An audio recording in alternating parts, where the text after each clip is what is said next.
Please I, माझ्यावर विश्वास ठेव. मला ती मुलगी अजिबात आवडत नाही. तिच्यात आणि माझ्यात कोणतंही नातं निर्माण होणं शक्यच नाहीये. तू जे काही बघितलंस ते आय मीन, आई प्लीज तू माझ्याबद्दल गैरसमज करून घेऊ नकोस ना. ऐक ना, मला प्लीज काही बोलायचं नाही. मी बाकी सगळं सहन करीन, पण फसवणूक नाही. जेव्हा या घरात आले तेव्हा तुझ्या वडिलांनी माझी फसवणूक केली आणि नंतर या मुलीने. माझं आयुष्य तर विस्कटलंच, पण माझ्या वाट्याला जे आलं ते तुझ्या वाट्याला येऊ नये असं मला वाटत होतं, म्हणून मी प्रयत्न करत होते. पण नाही, तू त्याच मुलीशी हात पिळवणी केलीस. नाही सहन करू शकत मी. प्लीज तू इथून जा. माझा मूड चांगला झाला तर कदाचित बोलीन मी तुझ्याशी, पण जात होतो.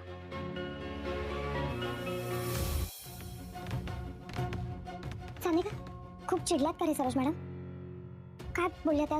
तू चाल ना. मुद्दामून केलंस ना असं? तुझ्यामुळे माझी आई माझ्याशी बोलत नाही आता. मी मुद्दामून केलं म्हणजे? तू फसवलंस मला. अरे पण मी काय केलं ते तरी सांग. तुला नाही माहिती?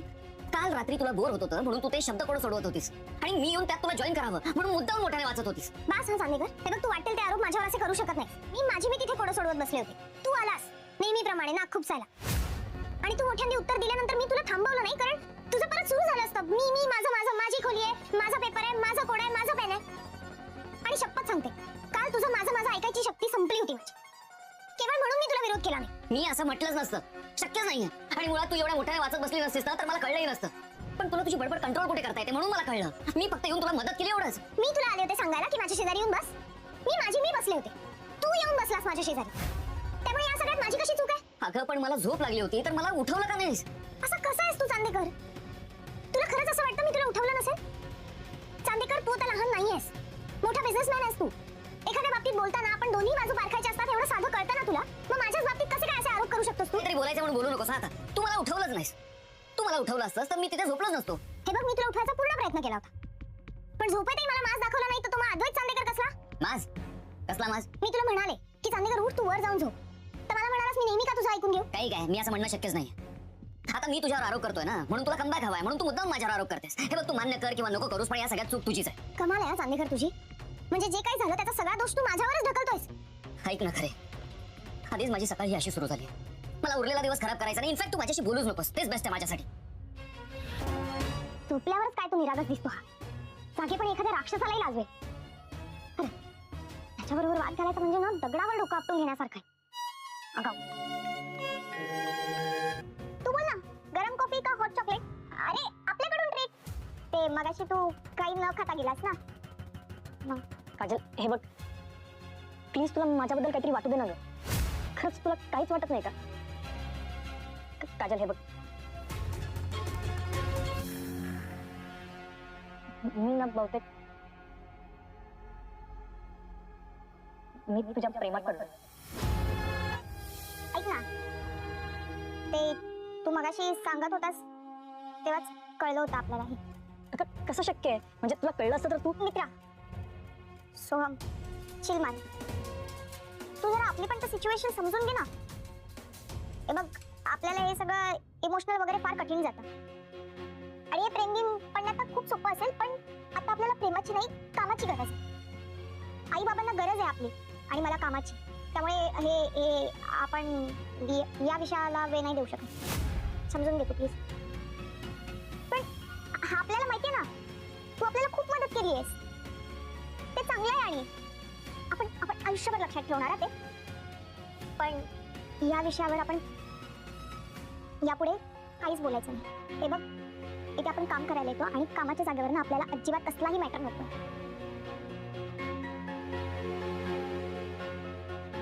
आपण इथे तुला फक्त गरम कॉफी ऑफर करू शकतो, बाकी काहीच नाही.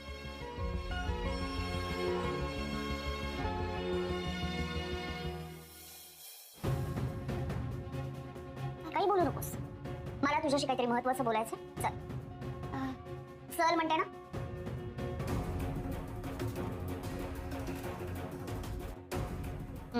हे घे आणि याच्यावर सही कर. हे काय आहे? वाचता येतं ना? वाच ना.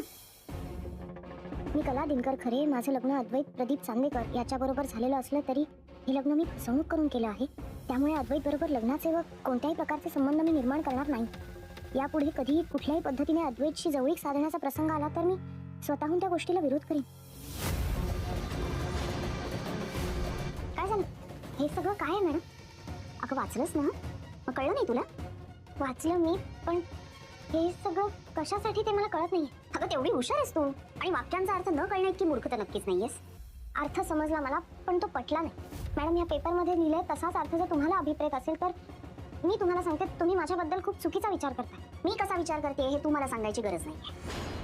मुळातच माझ्याशी चर्चाच करायची नाही. घरातल्या सगळ्यांना तू गुंडाळला असशील, पण माझ्या आसपासही फिरकायचं नाही, आधीच सांगून ठेवते. जे सांगितले तेवढं कर, याच्यावर सही कर. मॅडम, पण हे चुकीचं आहे असं नाही वाटत का तुम्हाला? पुन्हा तेच, काय चूक आहे काय बरोबर आहे तू मला सांगायची गरजच नाही. तुला या घरात राहायला दिलंय ना, हे तुझ्यावर उपकार समज. त्यामुळे तुझ्या म्हणण्याला काहीच अर्थ नाहीये. या घरात मी म्हणेन तेच होणार. मुकाट्याने या पेपरवर सही कर. मॅडम, माझी पेपरवर सही करायला काहीच हरकत नाही, आणि माझा या घराशी काही संबंध नाही हेही बरोबर. पण आता मी या घरात राहते, त्यामुळे मला काय वाटतं हे व्यक्त करण्याचा तर अधिकार आहे ना मला. मॅडम, तो अधिकारही नको मला, पण मला काय वाटतंय तेवढं तरी मला बोलू द्या. हे बघा, तुमचा माझ्याबद्दल खूप मोठा गैरसमज झाला. तुम्हाला वाटतंय तसं नाहीये सरोज मॅडम. काल जेव्हा तुम्ही खोलीत आलात तेव्हा तुम्ही एक मिनिट सिच्युएशन आधी निर्माण करायची, आणि मग त्याच्यात गुंतवायचं लोकांना, आणि नंतर गोड गोड बोलायचं लोकांची. समोरच्याची सगळी कामं करायची, त्याच्यावर उपकार करून ठेवायचे, आणि त्याला आपल्या दबावाखाली ठेवायचं. तुझी कारस्थानं मला कळत नाही तसं समजू नकोस. तू या घरात घुसलीस ना, तेव्हापासून मी तुला बघतेय. अडगळीच्या खोलीपासून त्या अद्वैतच्या खोलीपर्यंत जाण्याचा प्रवास हा सगळा बघितलाय. लक्षात ठेव, तुला असं वाटत असेल की आपण जिंकलो, पण ते तसं नाहीये. गाठ माझ्याशी आहे. कारण तुझ्यासारखी माणसं ही विश्वास ठेवायच्या लायकीचीच नसतात. मॅडम, हे काय बोलताय तुम्ही? आता उगाच माझा वेळ वाया घालवू नकोस. सह्या कर आणि निघ. ठीक आहे मॅडम, करते मी सही. पण मी तुम्हाला सांगते, तुमचा खरंच खूप मोठा गैरसमज झाला. माझ्यात आणि अद्वैत मध्ये कुठल्याही प्रकारचं नातं नाही.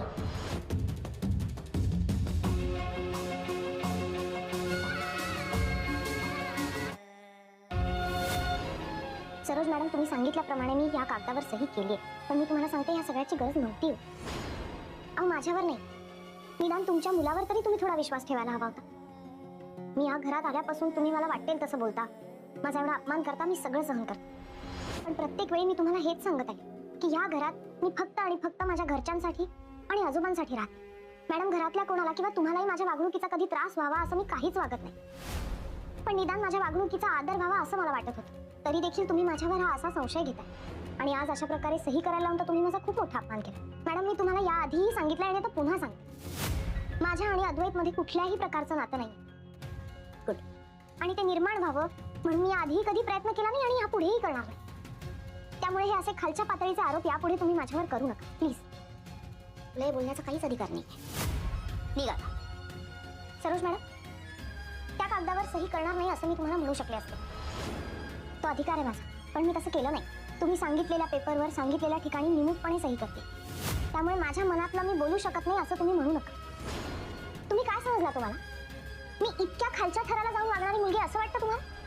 या घरात माझं स्थान टिकवण्यासाठी किंवा या घरात टिकून राहण्यासाठी मी तुमच्या मुलाशी जवळीक साधेन असं कसं वाटू शकतं हो तुम्हाला?